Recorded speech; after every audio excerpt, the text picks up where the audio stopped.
સુરતના ડિંડોલી વિસ્તારમાં સ્થિત રામી પાર્ક ખાતે સુશીલા ચેરિટેબલ ટ્રસ્ટના 5000 મેમ્બર નવા જોડાતા તેના ઉપલક્ષ્યમાં સુશીલા ચેરિટેબલ ટ્રસ્ટ દ્વારા સામાન્ય સભાનું આયોજન કરવામાં આવ્યું હતું।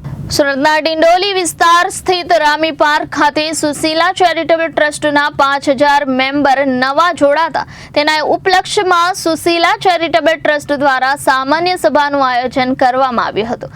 આ કાર્યક્રમમાં સુશીલા ચેરિટેબલ ટ્રસ્ટના ટ્રસ્ટી શ્રી રાજેન્દ્રભાઈ ચૌધરી જોડાયા હતા। તેઓએ સુશીલા ચેરિટેબલ ટ્રસ્ટમાં જોડાવા બદલ સૌનો આભાર વ્યક્ત કર્યો હતો।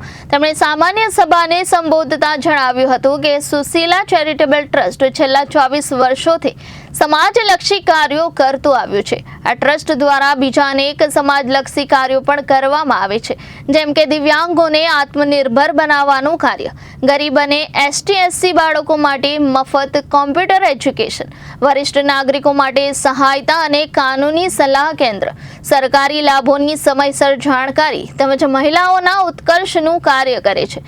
આ સામાન્ય સભામાં સુશીલા ચેરિટેબલ ટ્રસ્ટના ટ્રસ્ટી રાજેન્દ્રભાઈ ચૌધરી, કાનૂની સલાહકાર વિવેક સિંઘ, PRO સુભાષભાઈ ઠાકરે, મહિલા કાર્યકર્તા પરવીન પઠાણ, પ્રતિભાબેન પાટીલ અને મોટી સંખ્યામાં મહિલાઓ ઉપસ્થિત રહ્યા હતા।